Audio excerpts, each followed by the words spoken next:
The Beacon Arts Theater in Pasadena, an aging yet elegant venue, was buzzing. It was a black-tie, invite-only event, glamorous, exclusive, and peppered with producers, critics, and self-important film buffs. Outside, in the glow of camera flashes and paparazzi lenses, a man approached wearing a wrinkled gray hoodie, beat-up jeans, and a scruffy beard. His hair was tied loosely back, his boots dusty from walking. He stepped up to the velvet rope. "Evening," he said softly. The usher, a 20-something aspiring actor named Braden, didn't glance up from his clipboard. "Invitation." The man smiled. "Didn't bring one. Just thought I'd swing by." Braden looked up, squinted, then let out a scoff. "Sir, this is a private event. No exceptions." "But it's a public screening, right?"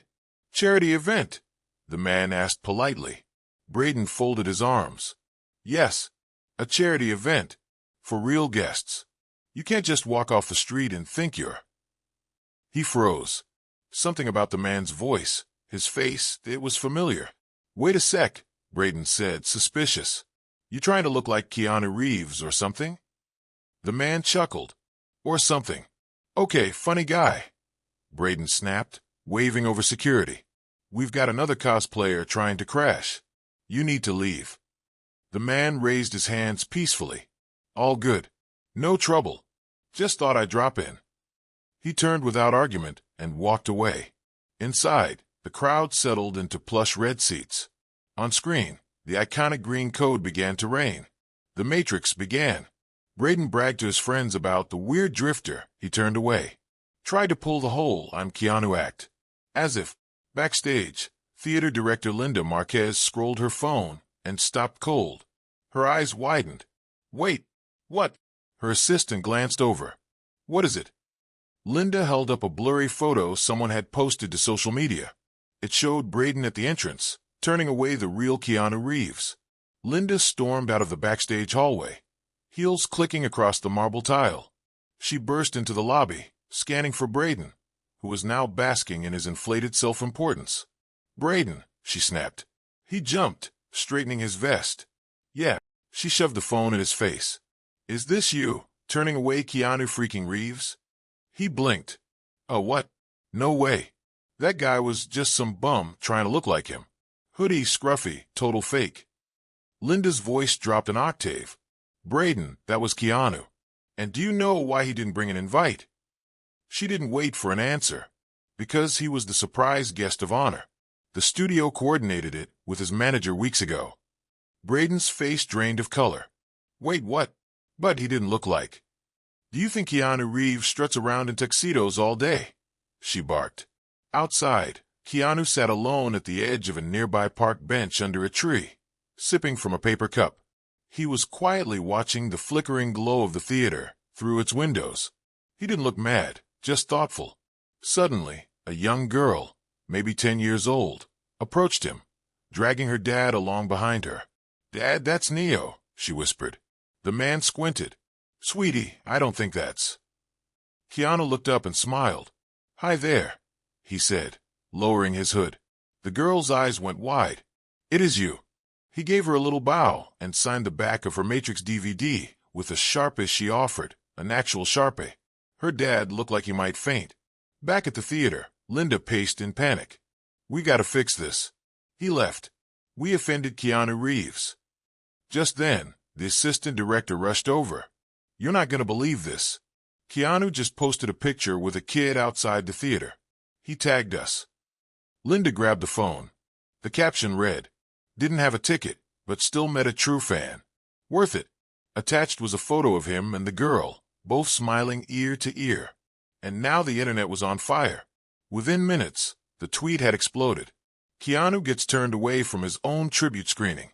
How very Keanu of him to still be kind. Legend doesn't need a red carpet. Give Braden the Oscar for most clueless security." Linda clutched her head. The PR disaster was mushrooming into viral chaos. "Call his agent," she ordered. "No, call his manager, his assistant, anyone. We need him back inside." Meanwhile, Keanu sat cross-legged under a tree, watching the lights dance across the fountain. The girl and her dad had left. He looked peaceful, maybe even amused. A tap on his shoulder broke the silence. It was Linda, panting slightly from her sprint, flanked by a remorseful-looking Braden. "Mr. Reeves," she began, I owe you the biggest apology of my career." Keanu stood up, brushing dirt from his jeans. "It's all right. Mistaken identity happens." Braden stepped forward, sheepish. "Sir, I didn't recognize you. I'm really sorry. I thought you were a fan trying to sneak in." Keanu looked at him a long moment, then cracked a smile. "Well, I am a fan. I just didn't want to sneak." Linda jumped in. "We'd be honored if you'd still come inside. Please. Everyone's waiting. We have a seat saved and a mic, if you're up for it." Keanu paused, glanced at the building, then nodded. "All right, but only if I can sneak in this time." Moments later, as the film credits rolled, Linda walked on stage to thunderous applause. "Ladies and gentlemen," she said into the mic, "we had a hiccup tonight. A very polite, humble, world-famous hiccup." The audience chuckled. "So, without further ado, please welcome the man himself, Mr. Keanu Reeves." The crowd erupted. When Keanu stepped on stage in his dusty hoodie, the entire theater leapt to its feet in a standing ovation. He raised a hand. "Thanks. I tried to crash this party once already. Glad you're letting me stay this time." Keanu walked slowly across the stage, waving modestly, as cheers and whistles echoed through the theater. Someone in the back yelled, "We love you, Neo." He smiled. "I love you too," person shouting in the back. Once the applause faded, he stepped up to the mic. "I came here tonight to watch a movie I helped make, a long time ago, with people who love it. I didn't bring a suit. I didn't bring an entourage. I just brought me." He paused. "And yeah, I got turned away. But honestly, it reminded me of something important, that we're all just people. Sometimes the most meaningful moments happen outside the spotlight, like meeting a little girl who reminded me why I ever did this in the first place." The crowd was silent, hanging on every word. "I'm grateful, not for the fame or the attention, but for the stories we get to share. Stories like this one." He turned slightly, looking toward the exit, and to the guy at the door, he added with a sly grin, "Don't worry, you were just doing your job." Braden, seated in the wings, looked like he might both cry and faint.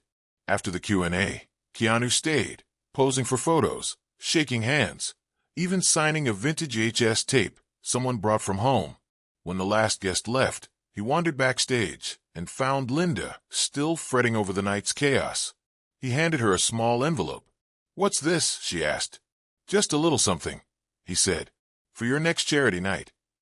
Inside was a personal check, enough to fund the theater's entire season of community programming, and then some. "You didn't have to do this," Linda said, stunned. Keanu shrugged. "Neither did you.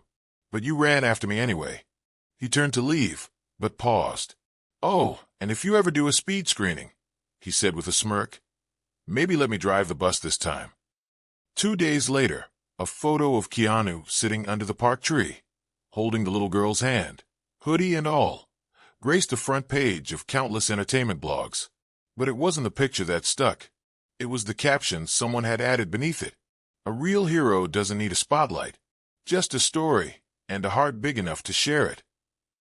And Keanu, he was already back in another city, walking to a bookstore, hoodie up, coffee in hand, just a man chasing stories, still quietly making the world a little kinder.